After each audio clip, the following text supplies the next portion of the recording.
जय गुरुदेव, जय माता दी। आज मैं आप सभी लोगों को बताना चाहता हूँ कि जो लोग पितृ पूजन करते हैं और उनको खूब पितृ पूजन कर रहे हैं, लेकिन उनको पितृ पूजन का किसी भी प्रकार का कोई लाभ प्राप्त नहीं हो रहा है, तो उन्हें समझ लेना चाहिए कि उनके पितृ बंधन में हैं। ऐसे मेरे जीवन में बहुत से हजारों उदाहरण आए हैं जिनमें जो लोग गया जी में साधना करवाने गए और उनके पितृ जस के तस वही प्रॉब्लम क्रिएट कर रहे हैं। उसका मूल कारण ये है कि पितृ जब बंधन में होंगे तो उनको किसी भी प्रकार का पूजा पाठ लगेगा ही नहीं, तो वो मुक्त कहाँ से होंगे, उन्हें कहाँ से वो भोग प्रसाद प्राप्त हो जाएगा। तो इसलिए क्या होता है, पूजन करवाने के बाद और ज़्यादा प्रॉब्लमें बढ़ जाती हैं, क्योंकि क्या होता है कि वो पूजन जो है उनको तक पहुंचा नहीं और वो देख रहे हैं तो वो दुखी हो रहे हैं और उस दुख का प्रभाव आपके जीवन में आएगा ही आएगा। तो आप लोगों से यही कहना है कि जो पितृ हैं, अगर वो पितृ योनि में दुखी हैं तो किसी भी प्रकार के सुख का आप अनुभव नहीं कर सकते। तो इसलिए सबसे पहले आपको जानना जरूरी है कि पितृ दोष होंगे तो हमारे जीवन में उनका क्या प्रभाव रहेगा। तो जिनके घर में हमेशा कलेश बना रहता है, अशांति बनी रहती है, तनाव रहता है, ऐसे लोग पितृदोष से ग्रसित होते हैं।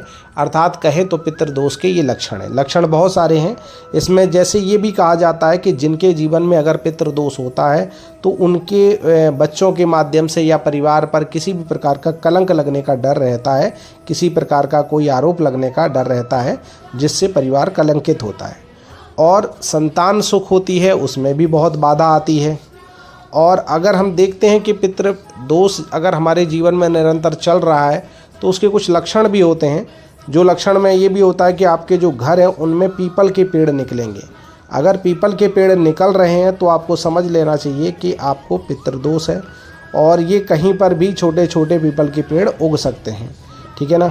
इसके बाद में जैसे अगर आप नौकरी में जा रहे हैं या व्यापार कर रहे हैं तो उनमें भी आपको बहुत परेशानियों का सामना करना पड़ेगा। चाहे जितनी भी हम मेहनत करें, चाहे जितना भी हम किसी प्रकार की जो है उसमें एफर्ट्स बढ़िया डालें, लेकिन फिर भी जो है हमें उसमें नुकसान ही मिल रहा है। तो इसका मतलब यही है कि हमें कहीं ना कहीं पितृदोष की तरफ से हानि प्राप्त हो रही है। और लक्षण ये भी हैं कि इसमें क्या होता है कि धन हानि होगी, मान सम्मान जो है वो भी आपका घटेगा। और इसमें छोटी मोटी दुर्घटनाओं के भी जो है लक्षण होते हैं कि जो पितृदोष से पीड़ित होते हैं उनके परिवार में छोटी मोटी जो है वो दुर्घटनाएं होती रहती हैं। और परिवार में कोई ना कोई जो है वो निश्चित रूप से बीमार रहेगा, और बीमारी मतलब एक की हटेगी तो दूसरे को लग जाएगी। परिवार में कोई भी जैसे शादी विवाह हो तो उसमें भी देरी होगी, और वंश वृद्धि होने पर भी जो है उसमें रोक लगती है। संतान जो है वो राह भटक जाती है। ये सब लक्षण जो होते हैं वो पितृदोषों के प्रभाव के कारण ही होते हैं। पितृदोष से किसी भी प्रकार का अगर शुभ कार्य करना चाह रहे हैं और कोई भी शुभ कार्य या कोई बढ़िया खुशी का आयोजन करना चाहते हैं, तो जब पितृ योनि में पितृ दुखी हैं तो आपको उस जो खुशी वाले माहौल में भी आपको क्या है, दुख महसूस होगा ही होगा। वहाँ बेचैनी होगी, वहाँ प्रॉब्लमें आएंगी। तो इसलिए क्या होता है कि जब तक पितृ तृप्त अवस्था में नहीं आ जाते तब तक आप लोग किसी खुशी का एहसास नहीं कर सकते। और मैं समझता हूँ कि जो लोग प्रसन्नता महसूस कर रहे हैं उनके या तो पितृ बहुत प्रसन्न है, या फिर वो किसी दैवी शक्ति की या किसी बड़ी दैवी शक्ति के उपासक बन चुके हैं, जिस दैवी शक्ति की कृपा के कारण उनके ऊपर उन पितरों का पॉजिटिव प्रभाव आता है। क्योंकि वो दैवी शक्ति या दैवी पूजन पाठ करने से क्या है, पितरों को भी एक जो है वो पुण्य प्राप्त होता है, जिसके माध्यम से वो एक तरीके से सुख महसूस करते हैं। ये भक्ति की अगर आपकी अवस्था उच्च आ चुकी है तो आपके पितृ बड़े अच्छे अवस्था में आ जाते हैं और वो आपको आशीर्वाद प्रदान करते हैं। कोई भी गलत पितृ जो होता है वो आपको नुकसान नहीं कर पाता है, और अगर वो नुकसान की भावना रखता है तो वो भी दैवी शक्तियाँ उनको कंट्रोल कर लेती हैं। इसलिए जो है कि या तो आप पितरों को अच्छे से तृप्त करवाएं या किसी अच्छे गुरु के सानिध्य में आप अच्छी साधनाओं के स्तर पर आ जाएं, जिसके माध्यम से आपके जीवन के जो दुख दर्द हैं, जो पितरों के कारण होने वाली समस्याएं हैं, वो आपकी शांत हो जाएं। और इस वीडियो को बनाने का मेरा केवल एक ही उद्देश्य है कि आपको ये बात समझ में आनी चाहिए कि अगर आप इतना पूजन पाठ करवाने के बाद भी अगर आपके जीवन में जो मैंने लक्षण बताए हैं वो घटित हो रहे हैं तो निश्चित रूप से आप पितृ पीड़ा से ग्रसित हैं। लेकिन आप ये समझें कि आपके पूजन पाठ मतलब अगर नहीं लग पा रहे हैं और आप जो है ये पितृदोष से पीड़ित हैं, तो इसके लिए आपको क्या उपाय कराना चाहिए। तो आपको केवल इस जो है दोष से वही मुक्त कर सकता है जो उच्च कोटि का या तो कोई मतलब व्यक्ति संत हो, या कोई जो है तंत्र क्षेत्र का जो है सात्विक रूप का ज्ञाता हो, जो अच्छे प्रवृत्ति का हो, या फिर ऐसे कोई ज्योतिषाचार्य या जो मतलब कर्मकांडी जो मतलब एक अच्छे साधक रहे हों, जिनमें एक भक्ति भाव का एक जो है तत्व उनमें जागृत अवस्था में हो, जिसके माध्यम से वो आपके पितरों के निमित्त कोई कार्य बल लगाकर कर सकें। क्योंकि पितरों को तृप्त करने के लिए सामर्थ्य और योग्यता की आवश्यकता होती है। जिसमें भक्ति बल तपोबल होता है, वही अपने तप के माध्यम से आपके पितरों को तृप्त कर सकता है, मुक्त कर सकता है और उन्हें प्रसन्न कर सकता है, किसी भी बंधनों से मुक्त कर सकता है। सामान्य कर्मकांड पूजा पाठ करने से किसी भी प्रकार का कोई लाभ नहीं हो पाता है। और ऐसे बहुत सारे लोग इस वीडियो को सुनकर रिप्लाई जरूर करेंगे कि जिन्होंने कई पूजन कराए होंगे लेकिन उनको रत्ती भर भी उस पितरों का लाभ नहीं मिला हुआ। कई लोग काल सर्पदोष का इलाज कराते हैं, कुछ भी लाभ नहीं मिलता। तो उसका कारण यही है कि जब कोई चीज़ बंधन में है तो उन तक कोई चीज़ पहुंच ही नहीं रही है, तो वो कहाँ से तृप्त हो जाएंगे। उनको पानी को, प्यासे को पानी मिल ही नहीं रहा है, तो वो कहाँ से मतलब जो है वो प्रसन्न हो जाएगा आपसे। इसलिए आप लोगों को समझना चाहिए कि सिद्ध पुरुष के पास पहुंचकर या कोई जो साधक है या उच्च कोटि का साधक है, वही आपके पितरों को मुक्त कर सकता है। और उसके बाद आप जो पूजन पाठ करेंगे वो उनको लगेगा और जीवन में उन्नति आएगी। बिना पितृ के तृप्त किए या पितृ अगर दुखी हैं तो वो दुख आप पाओगे ही पाओगे। ये मैंने कई वीडियो में आप लोगों को बताया कि पितृ जो है वो सूक्ष्म जगत में है, लेकिन वो आपकी चेतना से जुड़े हुए हैं। अगर वो दुखी हैं तो आप भी दुखी रहेंगे। इस बात को जो लोग समझ लेते हैं वो लोग जो है क्या है कि एक जीवन में सही स्थिति पर वो आगे सर्वाइव कर पाते हैं। नहीं तो क्या है कि लोग जो है जीते चले जा रहे हैं, लेकिन इतने कष्टों में, इतने दुखों में कि उनको किसी भी तरीके से कोई पता ही नहीं है कि आखिर ये दुख और ये जो परेशानियां हमें क्यों मिल रही हैं। और उसके कारण ऐसा भी है कि पितृदोष तो होता भी है, लेकिन उसके साथ अपने कुछ कर्म भी होते हैं पूर्व जन्म और इस जन्म के, उनका भी प्रारब्ध होता है। तो वो प्रारब्ध तो हमारा क्या होता है, होता ही है, लेकिन बहुत सारी चीज़ें ऐसी भी हैं कि इन दोषों के कारण भी हमारे जो है फालतू के परेशानियां और जो कष्ट हमें मिलते हैं।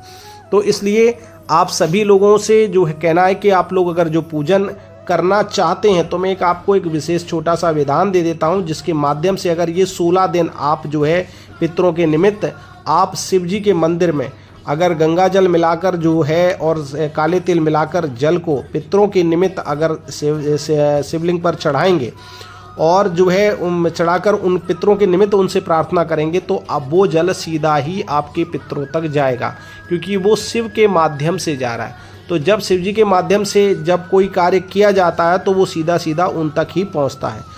उनके निमित्त वहाँ पर दीप भी प्रज्वलित कर सकते हैं और उनकी तृप्ति के लिए, उनके सुख की कामना करते हुए आप एक माला मंत्र, इस मंत्र की आप जप करें। और इस मंत्र को मैं डिस्क्रिप्शन में भी डाल दूंगा कि ओम तत्पुरुषाय विद्महे महादेवाय च धीमहि तन्नो रुद्रा प्रचोदयात्। ओम तत्पुरुषाय विद्महे महादेवाय च धीमहि तन्नो रुद्रा प्रचोदयात्। 108 बार जो है आप शिवलिंग के पास बैठकर इस मंत्र को जप करें और ये उनसे कहें कि ये मंत्र मैं अपने पितरों की तृप्ति के लिए, उनकी सुख शांति के लिए और उनको जो है उनको मुक्ति मिले सही समय पर, और इसके निमित्त हम ये जप कर रहे हैं। और उनकी कृपा हम पर रहे और उनका आशीर्वाद हमें मिले, हमारी सुरक्षा हो और वो प्रसन्न रहें, हमारे जीवन में भी प्रसन्नता रहे। इस प्रकार के शब्दों का प्रयोग करके आप जो है महादेव को उनके सामने जो है इस प्रकार 108 बार जप करेंगे तो निश्चित रूप से आपके पितृ बड़े तृप्त होंगे। बड़े बड़े पूजनों से अच्छा है कि आप उनके लिए इतना कार्य जरूर करें जिसके माध्यम से आप देखेंगे कि पितृ आपको कोई ना कोई इशारा जरूर करेंगे। उनकी तृप्ति आपको आपके जीवन में जरूर दिखाई देगी कि हाँ, कि आप किसी गुरु के वाक्य को पकड़कर आप इस कार्य को कर रहे हैं तो उसमें आपको कितना लाभ मिल रहा है। तो हम कोई भी बात अगर बताते हैं तो वो सिर्फ आपके कल्याण के निमित्त ही बता रहे हैं। अगर आप इसको करेंगे तो लाभ प्राप्त करेंगे, आप सुनकर छोड़ देंगे तो कोई लाभ प्राप्त नहीं होगा। तो इसलिए क्या है कि इसको जरूर करें, जिसके माध्यम से आपके कितने भी पितृ बंधन में हों, किसी प्रकार से हों, लेकिन ये प्रसाद भोग जो भी आप वहाँ शिवालय में चढ़ाएंगे वो उन तक पहुँचेगा। और जो आपको बताई जाता है कि कुछ चावलों में हल्दी मिलाकर जो है, घी मिलाकर जो है, और कुछ मीठा करके आप उनको कौओं को खिला सकते हैं।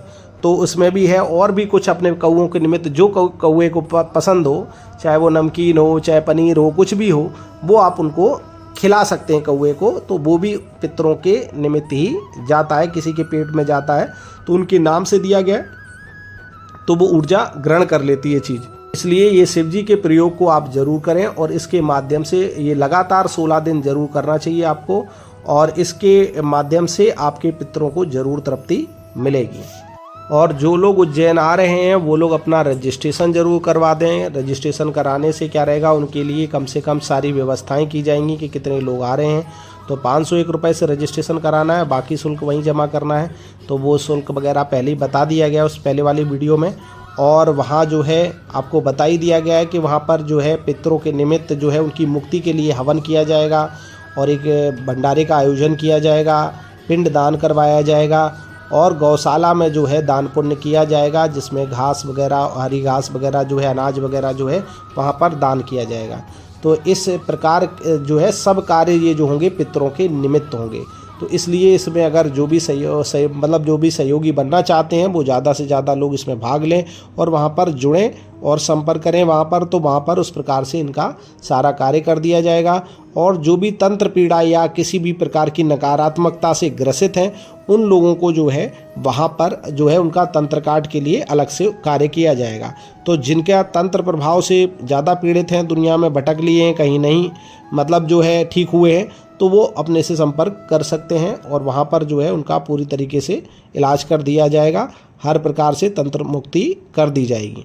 तो आप लोग अगर जो संपर्क करना चाहते हैं, और सबसे बड़ी चीज़ ये है कि वहाँ पर नवरात्रि इसके बाद आ रही है, तो नवरात्रि के निमित्त भी साधनाएं प्रदान की जाएंगी। जो साधक होंगे तो उनको साधना करना चाहेगा तो माँ भगवती की साधना के निमित्त भी वो लोग मिल सकते हैं और वहाँ पर साधना प्राप्त कर सकते हैं। और वहाँ पर जो साधना मिलेगी वो शक्तिपात युक्त मिलेगी, जिसके माध्यम से मंत्र जो है पूरी तरीके से आपके हर रूप से काम करेंगे ही करेंगे। तो इसलिए सभी लोग आमंत्रित हैं और आप लोग जो है उज्जैन पधारें और वहाँ पर जो इस सेवा भाव से जुड़कर जो है वो पितरों के निमित्त भी सेवा करें और समाज सेवा में भी वहाँ पर कुछ कार्य किए जाएंगे तो उनके निमित्त भी कार्य करें और वहाँ पर आप सभी आमंत्रित हैं। जय माता दी, जय गुरुदेव।